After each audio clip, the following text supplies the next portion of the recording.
Hi friends, आज हम देखेंगे जीव विज्ञान का कुछ महत्वपूर्ण प्रश्न जो प्रत्येक कॉम्पिटिटिव एग्जाम में इससे 2 या 3 क्वेश्चन पूछा ही जाता है। तो चलिए वीडियो को शुरू करते हैं। पहला क्वेश्चन है, जीव विज्ञान का जनक किसे कहा जाता है? तो जीव विज्ञान का जनक अरस्तु को कहा जाता है। अगला क्वेश्चन, कोशिका का अध्ययन क्या कहलाता है?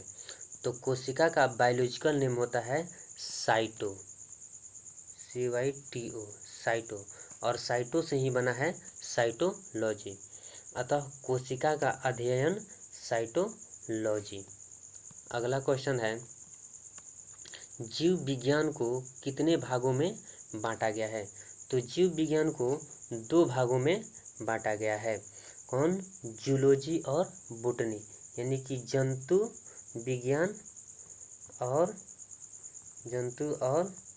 पादप विज्ञान। पादप विज्ञान यानी कि जीव विज्ञान को कितने भागों में बांटा गया है? दो भागों में, जंतु विज्ञान और पादप विज्ञान में। जंतु विज्ञान में जीव जंतुओं का रखा जाता है और पादप विज्ञान में पेड़ पौधों का रखा जाता है। चलिए, तो अगला क्वेश्चन है हमारा, जंतु विज्ञान का जनक किसे कहा जाता है?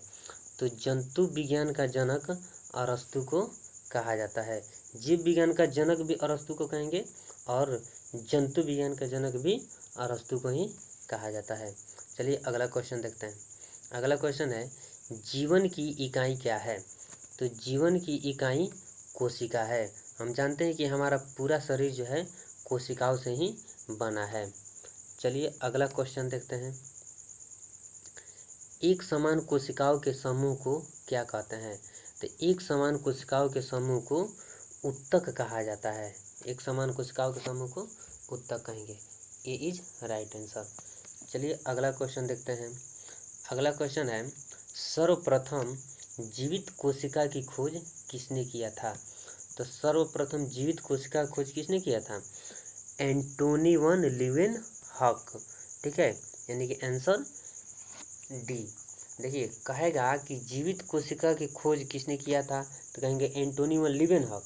लेकिन अगर कहेगा कोशिका की खोज किसने किया था, तो रॉबर्ट हुक ने किया था। लेकिन रॉबर्ट हुक ने जो कोशिका का खोज किया था वह मारा हुआ कोशिका था और एंटोनी वन ने जीवित कोशिका की खोज किया। चलिए अगला क्वेश्चन देखते हैं। अगला क्वेश्चन है, कोशिका सिद्धांत किसने दिया था? तो कोशिका सिद्धांत स्लाइडेन एवं स्वान ने दिया था। ठीक है, इन्होंने ही बताया था कि एक समान कोशिकाओं के समूह से उत्तक बनता है और एक समान उत्तक के समूह से अंग का निर्माण होता है और अंगों के निर्माण से ही शरीर का निर्माण होता है। तो कोशिका सिद्धांत किसने दिया? स्लाइडेन एवं स्वान ने। यह भी याद करके रखिएगा। चलिए अगला क्वेश्चन देखते हैं।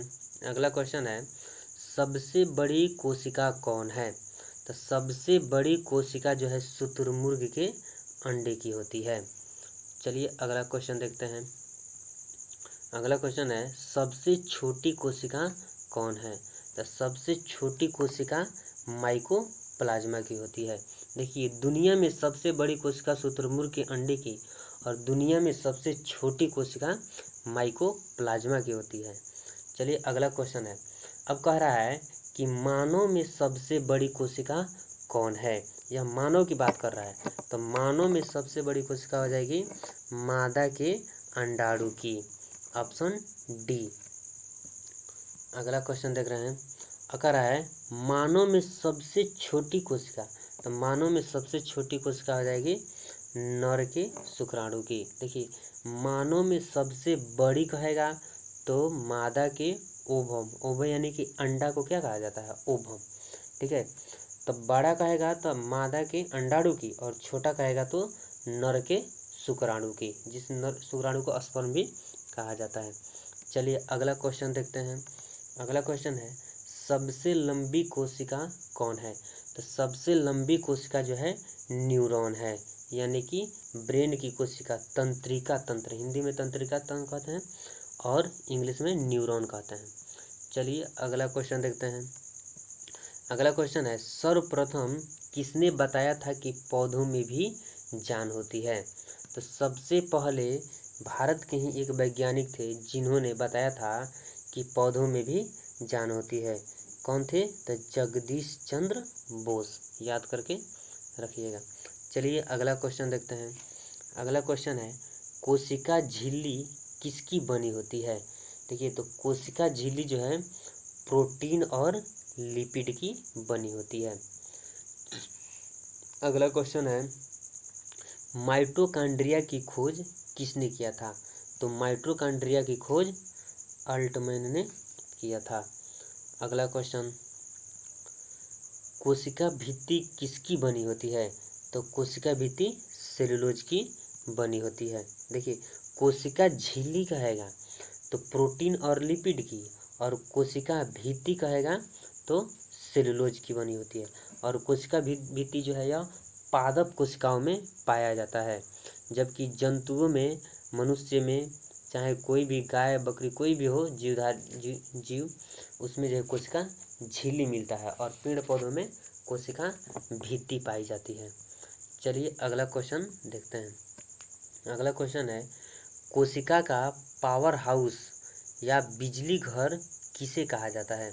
तो कोशिका का पावर हाउस या बिजली घर माइटोकॉन्ड्रिया को कहा जाता है, क्योंकि माइटोकॉन्ड्रिया ही क्या करता है? क्रेब्स चक्र चला करके और ऊर्जा का निर्माण करता है। चलिए अगला क्वेश्चन देखते हैं। माइटोकॉन्ड्रिया में कौन सा चक्र चलता है? तो माइटोकॉन्ड्रिया में कौन सा चक्र चलेगा? तो क्रेब्स चक्र चलता है। Answer D. अगला क्वेश्चन है माइटोकॉन्ड्रिया की आंतरिक दीवार को क्या कहते हैं? तो माइटोकॉन्ड्रिया की आंतरिक दीवार को क्रिस्टी कहते हैं। अगला क्वेश्चन है कोशिका में एटीपी का निर्माण कहाँ होता है? तो कोशिका में माइटोकॉन्ड्रिया में ही क्या होता है? एटीपी का निर्माण होता है। चलिए अगला क्वेश्चन देखते हैं। कोशिका के किस कोशिकांग में डीएनए पाया जाता है? तो कोशिका के माइटोकॉन्ड्रिया में भी और केंद्रक में भी, दोनों में डीएनए पाया जाता है। अतः इसका आंसर होगा ऑप्शन सी। चलिए अगला क्वेश्चन देखते हैं। कोशिका में ऊर्जा का परिवहन कौन करता है? देखिए, कोशिका में ऊर्जा बनाएगा माइटोकॉन्ड्रिया, लेकिन उसको ले करके जाएगा एक जगह से दूसरी जगह कौन? Golgi body. तो कोशिका में ऊर्जा का परिवहन कौन करता है? Golgi body. अगला क्वेश्चन है कोशिका में यातायात का साधन किसे कहते हैं? देखिए, ऊर्जा को ले जाने की क्रिया को क्या कहा जाता है? यातायात। तो ऊर्जा कौन लेकर के जाता है? Golgi body. तो कह रहा है कि कोशिका में यातायात का साधन कौन है? तो आंसर कौन हो जाएगा? आपका आंसर होगा सी, गोल्जी बॉडी। चलिए अगला क्वेश्चन देखते हैं। कह रहा है कोशिका का जीवन किसे कहा जाता है? तो कोशिका का जीवन जीव द्रव्य को कहा जाता है। अब बात आती है कि जीव द्रव्य किसे कहते हैं? तो देखिए, यह कोशिका हो गया, और कोशिका में के अंदर होता है केंद्रक। कोशिका में क्या होता है? द्रव भरा रहता है, तो इसे कहते हैं कोशिका द्रव्य। और केंद्रक में भी क्या होता है? द्रव भरा रहता है, तो इसे कहते हैं केंद्रक द्रव्य। इसे कहेंगे कोशिका द्रव्य, कोशिका द्रव्य, और इसे कहेंगे केंद्रक द्रव्य। इसे कहेंगे केंद्रक द्रव्य, केंद्रक द्रव्य। अब देखिए, कोशिका द्रव्य और केंद्रक द्रव दोनों को मिला दिया जाता है, तब हमारा बनता है जीव द्रव्य। यदि कोशिका में से कोशिका द्रव्य को निकाल दीजिएगा, तो जितना भी कोशिकांग रहेगा, जैसे कि माइटोकॉन्ड्रिया, लाइसोसोम, यह सब मर जाएगा, लेकिन केंद्रक जो है न्यूक्लियस अभी जिंदा रहेगा, क्योंकि इसमें भी क्या है? द्रव भरा है। और इस द्रव को भी केंद्रक द्रव को भी निकाल दीजिएगा तो केंद्रक क्या हो जाएगा? मर जाएगा। इसीलिए कहा जाता है कि कोशिका का जीवन कौन है?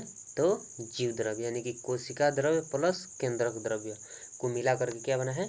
जीव द्रव्य। चलिए अगला क्वेश्चन देखते हैं। गोल्जी बॉडी की खोज किसने किया था? तो गोल्जी बॉडी की खोज कैमिलो गोल्जी ने किया था। चलिए अगला क्वेश्चन देखते हैं। कह रहा है कोशिका में जल का नियंत्रण कौन करता है? तो कोशिका में जल का नियंत्रण रसधानी करता है। हिंदी में रसधानी कहते हैं, इंग्लिश में वैक्यूल्स कहा जाता है। और यह राजधानी जो है पेड़ पौधों में बड़ा होता है और जबकि जंतुओं में छोटा पाया जाता है। चलिए अगला क्वेश्चन देखते हैं। कोशिका में कितना प्रतिशत जल पाया जाता है? तो कोशिका में देखिए, कोशिका के केंद्रक में भी जल रहता है और कोशिका में भी क्या होता है, जल रहता है। देखा जाए तो पूरा कोशिका क्या है, जल से ही भरा होता है। अतः कोशिका में 75 से 80% जल पाया जाता है। चलिए अगला क्वेश्चन देखते हैं। कोशिका में कितना प्रतिशत जल की कमी से मनुष्य की मृत्यु हो सकती है? तो कोशिका में 1% जल की कमी होगी तो इंसान को प्यास लगेगा, और 2% कमी होगी तो थोड़ा और ज़्यादा प्यास लगेगा। अगर कोशिका में 10% जल की कमी हो जाएगी तो इंसान की मृत्यु हो सकती है। तो इसका आंसर हो जाएगा डी। चलिए अगला क्वेश्चन देखते हैं। कह रहा है सेंट्रोसोम का मुख्य कार्य क्या है? तो सेंट्रोसोम का मुख्य कार्य है कोशिका का विभाजन करना। ठीक है, चलिए आज यहीं तक रहने देते हैं, फिर नेक्स्ट पार्ट में देखा जाएगा अगला क्वेश्चन। चलिए जय हिंद।